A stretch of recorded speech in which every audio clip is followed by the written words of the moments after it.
नमस्कार दोस्तों, उत्तराखंड मुक्त विश्वविद्यालय के कम्युनिटी रेडियो हेलो हल्द्वानी में आप सबका बहुत स्वागत है। 91.2 मेगाहर्ट्ज की फ्रीक्वेंसी पर आप इस रेडियो को सुन पा रहे हैं। दोस्तों, विश्व जनसंख्या दिवस अभी 11 जुलाई को गया है, लेकिन हमारी जो भारत सरकार है वो विश्व जनसंख्या पखवाड़ा मनाती है, तो पूरा पखवाड़ा सेलिब्रेट किया जा रहा है। आप लोग देख रहे होंगे आजकल तमाम जगह चर्चाओं में जनसंख्या का जो मुद्दा है वो बड़ा मौजूद हो चला है। तो विश्व जनसंख्या दिवस के इतिहास पर आज हम बात करेंगे। हमारे साथ मौजूद हैं जन स्वास्थ्य विशेषज्ञ और senior fellow doctor HS. Bisht. Doctor HS. Bisht, आपका बहुत बहुत स्वागत है हमारे इस कार्यक्रम में। धन्यवाद सुनीता जी। डॉक्टर साहब, आप थोड़ा बताएं इस दिवस की महत्ता के बारे में, कब से मनाया जा रहा है और क्या मकसद है इस दिवस को मनाने का, और आगामी चुनौतियां हमारे सामने क्या क्या हैं? जी, विश्व जनसंख्या दिवस जैसा कि 11 जुलाई को हर वर्ष मनाया जाता है और इस वर्ष भी मनाया जा रहा है। और यह जो संकल्पना की थी ये संयुक्त राष्ट्र संघ द्वारा की गई थी, और 1987 में जिस दिन 11 जुलाई था उस दिन विश्व की आबादी 5 अरब हुई थी। तो इसलिए जो है ये चिंता का विषय होने लगा था। तो इस वजह से संयुक्त राष्ट्र संघ की असेंबली ने घोषणा की कि 1989 से ये जो है विश्व जनसंख्या दिवस हर साल मनाया जाएगा। तो इसमें अलग अलग थीम रखी जाती हैं और बढ़ती हुई जनसंख्या के कुछ नुकसान भी हैं, कुछ फायदे भी हैं। जी डॉक्टर साहब, थीम क्या है इस बार की? इस वर्ष की जो थीम है वो है 8 अरब की दुनिया है जो आने वाले समय में सभी के लिए एक लचीले भविष्य की ओर अवसरों का दोहन और सभी के लिए अधिकार और विकल्प सुनिश्चित करना है।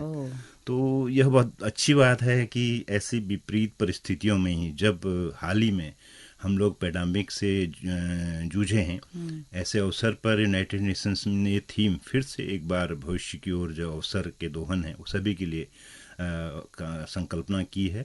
सभी को इसका अधिकार मिले और उनके पास विभिन्न विकल्प भी हों। तो ऐसा संयुक्त जनसंख्या दिवस जो है एक बहुत अच्छा प्रयास है। जी जी जी।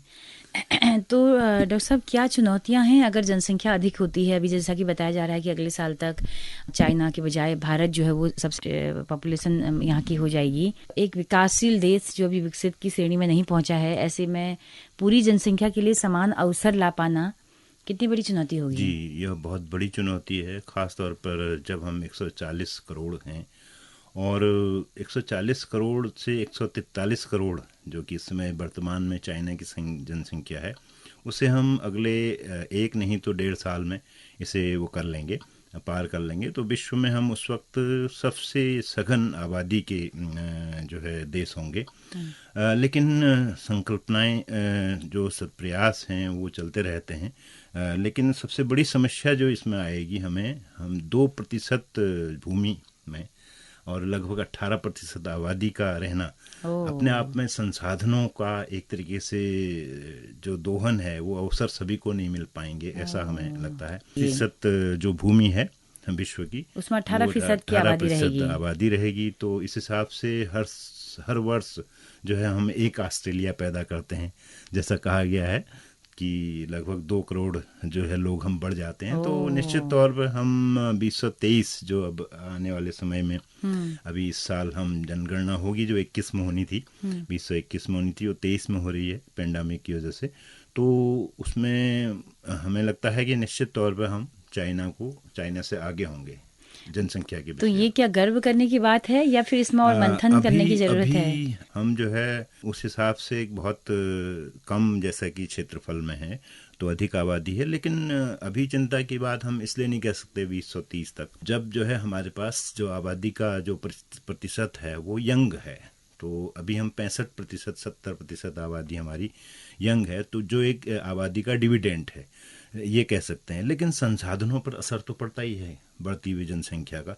तो लेकिन आने वाले समय में जब हम 2030 की बात होंगे तो हम एक बुजुर्ग देश की ओर बढ़ रहे होंगे, यानी हमारे यहाँ बहुत ज़्यादा 60 साल से ऊपर वाले लोग होंगे। तो वो अपने आप में एक चुनौती होगी, जहाँ काम न करने वाला एक वर्ग हमें मिल सकता है, इसी वजह से 65 साल 70 साल तक भी सरकारी संस्थाएं काम कराती हैं अपने उससे। और अभी शायद लाइफ का वो भी बड़ी है, लेकिन लाइफ प्रत्याशा एक्सपेक्टेंसी अभी जो है बढ़ी हुई है, हर साल बढ़ रही है। तो उससे जो है निश्चित तौर पर फ़ायदा तो है, लेकिन साथ ही साथ चैलेंज भी हैं, क्योंकि विश्व में नॉन कम्युनिकेबल डिजीज़ का जो स्तर है वो 65 से 70% तक बढ़ गया है। यानी 30% इन्फेक्टेड डिजीज़ और बाकी जो है 30% 70%, यानी अधिकांश जो हैं जो ऐसे नॉन कम्युनिकेबल डिजीज़ होते हैं, तो उन पर जो है आबादी के लिए बहुत पैसा खर्च करना पड़ेगा सरकारों को। तो और वो आबादी बहुत जो है काम नहीं कर पाएगी, बुजुर्ग जो आबादी होगी, तो अपने आप में बहुत बड़ा चैलेंज रहेगा 2030। बिल्कुल बिल्कुल। तो ये आपने बहुत ही अच्छी जानकारी दी कि हर साल कितनी आबादी हमारी बढ़ रही है और किस तरह की चुनौतियां भविष्य में होने वाली हैं, कि भारत एक जो युवाओं का देश कहा जाता है वो बुजुर्गों का देश उस वक्त होगा।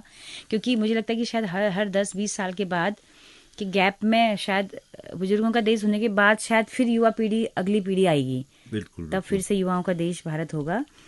तो चलते चलते कोई और संदेश हो इस दिवस के बहाने, इस पखवाड़े को भारत सरकार किस तरह से मना रही है, अगर थोड़ा बताना चाहें। बिल्कुल, हम ये इसमें एक जो है कि लचीले भविष्य की और अवसरों का जो दोहन है, सभी के लिए अधिकार और विकल्प, इसे हम शिक्षा और स्वास्थ्य के रूप में अगर देखें तो हम तभी सुखी और स्वस्थ हो सकते हैं, शिक्षित हो सकते हैं, सभी को भोजन मिल सकता है जब सीमित परिवार हो। तो हम सभी को 2 बच्चों का जो वो है परिवार का लक्ष्य उसी पर रखना चाहिए, और अधिकांश जो है इसमें जो है शिक्षा, ताकि सबको स्वास्थ्य और सबके लिए भोजन की व्यवस्था हो पाएगी। जी जी। भोजन की आपने बात की, तो जैसे कई बार हम सुनते हैं कि आबादी भूखों मर रही है, इतना खाना नहीं है, लेकिन कई बार हम देखते हैं कि टनों टन जो राशन है वो समुद्रों में बहाया जाता है।